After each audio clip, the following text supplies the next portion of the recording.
Hi, today I want to talk about failing in life and how to handle failure. You see, failure is an aspect of life which we just can't get around.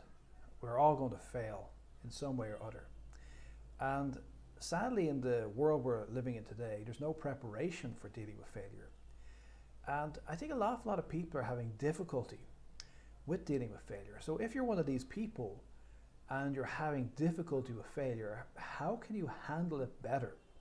Well, what we first have to understand if we want to think in terms of handling failure better is understanding the society in which we're living in. It likes to sell icons. I was reading an article the other day and it was mentioning how politicians, movie stars, and sports people are being hailed as heroes and that they don't really contribute anything to society. They don't really do a lot. A lot of politicians are time wasters. Movie stars are just acting as somebody else's story.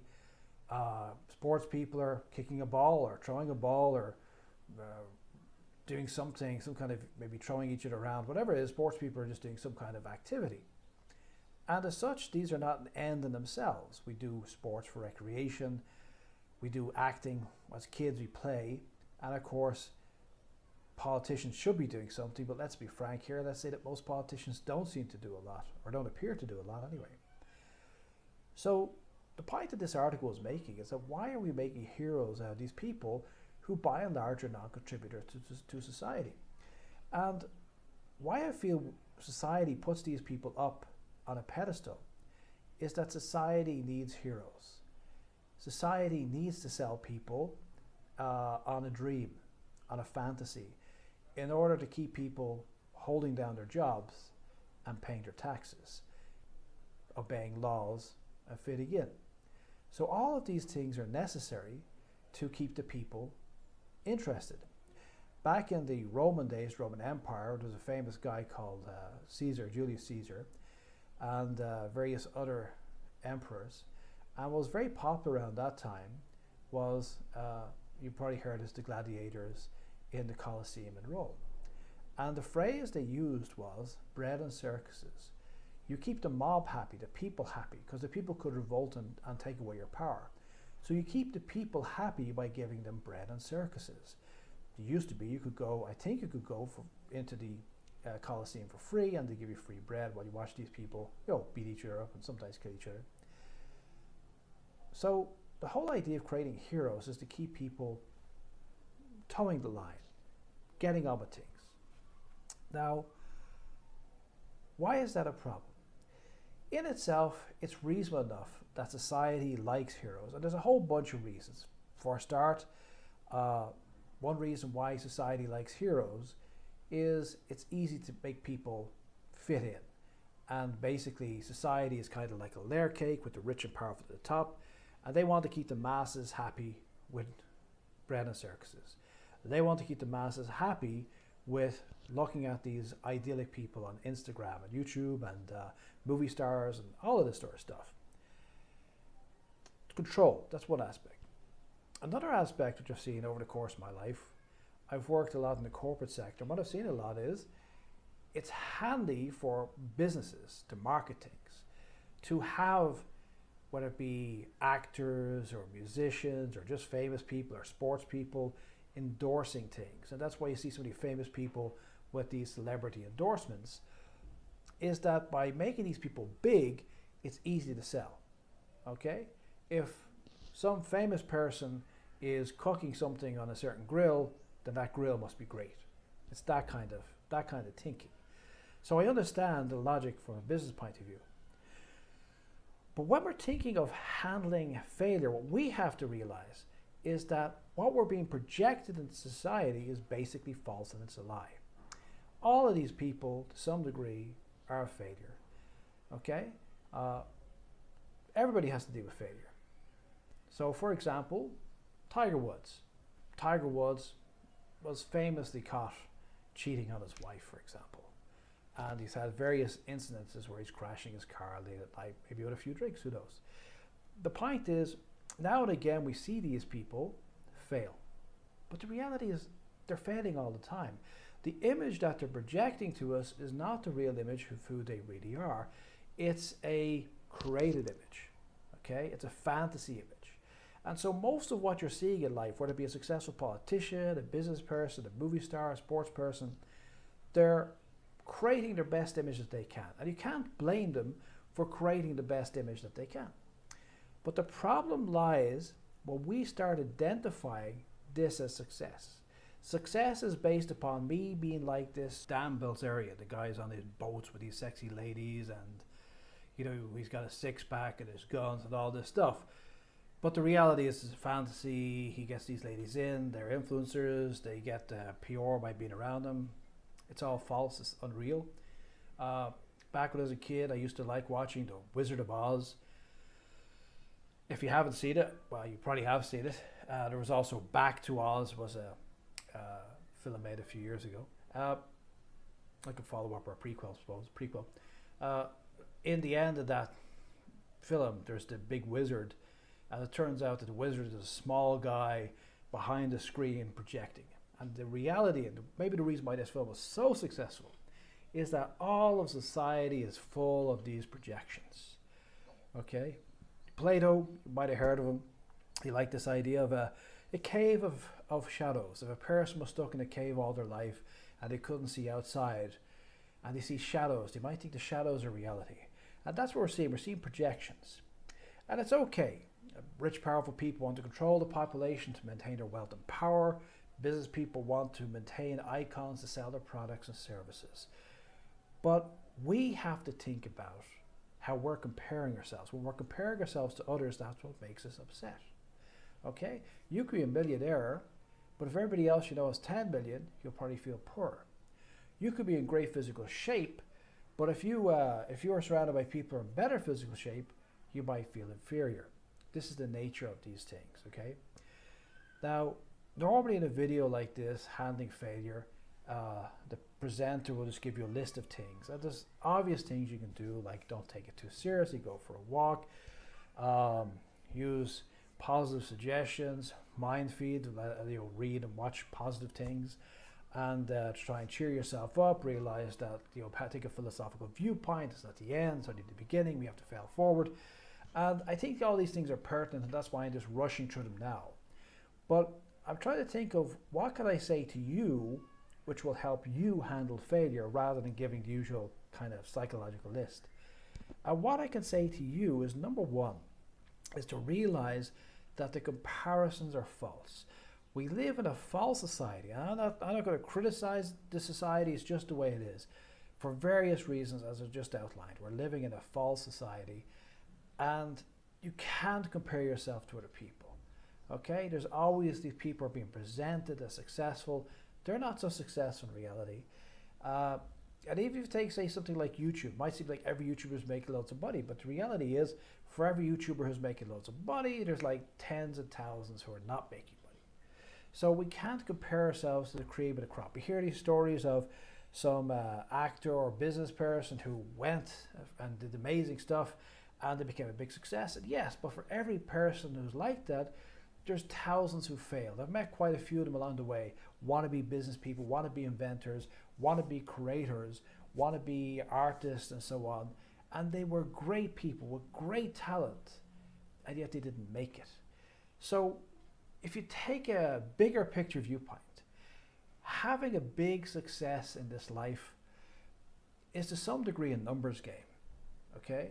I remember when I was a kid, we used to go to this, in Ireland, there's a place in the southeast of Ireland, which is called Waterford, and we used to go to this place called Tramore, which is a small little village, kind of on the sea, and it had all sorts of amusements. We used to go there quite regularly, and we used to go and play at the amusements and so on. And one of the things I used to do as a small kid, maybe 10, 12 years of age, they had these coin machines, and maybe you've seen these coin machines where you throw a coin in, and the machine goes, and every now and again you think your coin, if just one more coin, these are pennies we used to put in, one more penny and maybe 100 people fall down. And of course these machines mint money because, for every time it falls down and gives 100 pennies out, it takes 300 or 400 pennies probably, or at least 200 pennies. So at the end of the day, maybe they've given out, £100, and maybe they've taken in 150 pounds. Whatever it is, it's a profit-making machine. And success is a lot like this. Success is a lot like, and this is counter to what you're going to hear out there. You'll see on my channel, I do talk about things like the law of attraction. And I do think there's a certain truth in it. But I'm not one of these people that's going to tell you that everything's going to be easy and you're going to be the biggest success ever. Because the reality of external worldly success is a numbers game. And you might be that kind that's just going over the cliff and you have a big success, okay? All the kinds come with you. Or maybe you don't. I've met a lot of good people who didn't get the success that they deserved. And I've met quite a few people who got success, but they weren't that deserving. So we have to detach ourselves from external worldly success. Now, how does that tie into all this law of attraction stuff that I sometimes talk about? The law of attraction states that you attract things that you think or feel about. But to some degree, things like in life, there's certain things it's easier to become a success and certain things it's harder to become a success. For example, how many astronauts can there be that went to the moon? Was there a dozen maybe? How many astronauts in general? A few hundred perhaps. So to become an astronaut, you can law of attraction it all you want, but there's not many chances of getting there. If you want to make it, say, as a professional, like an engineer or a doctor or something, the statistical odds are pretty well stacked in your favor to begin with.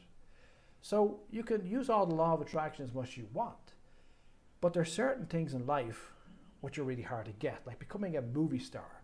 Yes, you could become an actor or you could become a musician and you can make a living at it, but are you going to become a star? That's kind of the numbers game. I don't care how much law of attraction stuff you do, that's kind of a numbers game. Becoming a businessman. You could become a businessman.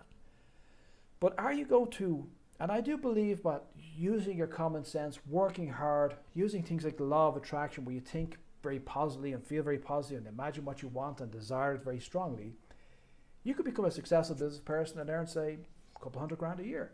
But can you become a billionaire? You see, things like becoming a billionaire are a numbers game. Things like becoming a fairly successful business person is very doable. Becoming a successful entrepreneur, successful professional, an artist that can make a living, all these things are possible within reason. But often we want things which are almost impossible, because what society does is it picks those few people out who have amazing success and says they're the standard, the gold standard, you must be up there. And being there is very hard, because there's a huge amount of luck and good fortune in it. Right place, right time, all of that. And I don't care how much law of attraction stuff, manifestation you do, becoming, say, one of the top movie stars, for example, in the world is very difficult. So getting back to handling failure is, first of all, not to compare yourself. You do your thing and you strive towards the life that you want to lead, and you manifest that life around you. But don't worry if you're not the number one. And don't worry if maybe you fail a lot of times. And don't worry if you never become a huge success. Because the mistake in the first place is thinking about worldly success.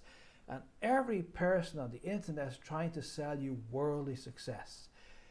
If you want to be a dentist, you could be a successful dentist. If you want to be a billionaire, there's only a handful of them. What's your statistical odds of making? I don't care how much you try manifestation. Okay? So do not get into the comparison game. Do not compare yourself with other people. That's the number one. Everything else is bullshit. Number one, don't compare yourself. Number two is, handling failure is, how the hell can you succeed unless you fail? You have to fail in order to succeed. Like a kid has to fall and learns to walk. So you have to try things, and this thing is true of failing forward. We try things, they don't go our way, and we fail forward. We do better over time. We have to work towards the success that we want. But our success should not be based upon images, projections from society, which are very unrealistic. Okay? What we're really looking for is true success. And true success is you aligning yourself to your inner values and becoming the sort of person you want to be and living the sort of life that you want to live. That is actual true success. Okay? How to deal with it is by not comparing yourself with other people and being a little bit philosophical about this whole worldly success thing anyway. Your job is to do the best that you can. And you can use principles of like good self-management, dedication, willpower, trying law of attraction to manifest things that you want in your life. And if you do these things earnestly, you will start to manifest the life that you want. You will create a new narrative in your life, and that narrative in your life will create a new reality. But you might be externally really very successful. Okay? So you might be the actor who has enough to survive. You might be the artist that has enough to get by. Or the business person who tries different ventures and they get by, but they never become super successful. Don't get attached to being super externally successful. Be attached to personally successful. You are you, and you're doing the stuff that you like doing and you find fulfilling. But don't get too worried about being super rich or number one and all of that stuff, okay? And this thing of comparing yourselves to Instagram models and influencers and all this stuff is all bullshit, okay? They are living their life. They are on their journey, and maybe they're enjoying their journey, or maybe they're not. And maybe they're having self-fulfillment, or maybe they're not, because a lot of people, it's almost like they're projectile. They got so focused on success that nothing else matters. They're not really inwardly happy or inwardly successful. They're just successful in their job. Okay? No, real success is you finding out what is in your heart's desires. I've said this in many of the videos I put out here, is that there's two types of desires. External desires, which are false, they're projections, and then heartfelt desires, which are the desires of your soul, of your spirit, from your heart, of who you really are and who you want to be. And that's what you must follow, is your heart, and manifest those desires and live that lifestyle. And don't worry too much about you tried a business and it failed, you wrote a book and nobody read it, you made a movie, nobody wanted it, you're working as a professional somewhere and you're doing okay but not great. It's okay. The external success is not that important. Becoming a success, a person who is happy, integrated, capable of having relationships, capable of sitting and being on their own, not too stressed out, following their life as best they can. And of course, everybody has to adapt and adjust to life and so on and so forth. So how do you handle failure? Don't get attached to external success. Do not compare yourself to others, and learn to become yourself and manifest the life that you want. And don't be too worried about how rich you are, how big a house you live in. You try and be you, and don't worry about the comparisons. And be very philosophical. That's the last point I would say. If you've chosen a path and you're very happy with that path, and even though you're not very successful at it, or you are very successful at it, doesn't matter. Continue with that path. Okay? If you're in a life path that feels right for you and you're happy with it, even though you don't seem to be making that much money and you don't seem to have that much fame, because the two things we tend to follow are fame and money. And not that everybody wants to be famous, but maybe we want a reputation. Maybe we want the people to adore us a bit, or we want a bigger paycheck. Mainly that you are pursuing the life that you want. And believe me, if you're pursuing the life that you really want and you're doing everything the right way to manifest that life, you will have that life and you will get by it. And maybe you'll be rich, or maybe you won't be rich, but you won't starve in it. And that is actually the most important thing. The most important thing is self-fulfillment. And if you're really dedicated, you will be self-fulfilled, and somehow the rent will be paid, and somehow the food will come in. Okay? Maybe you'll have loads of success, or maybe a little success, but you'll get by. And you'll be a happy camper as you progress on your journey of self-fulfillment of the life that you really want to lead. And that's the most important thing, after all. That's it for today. Please like and subscribe. I'll talk to you next time.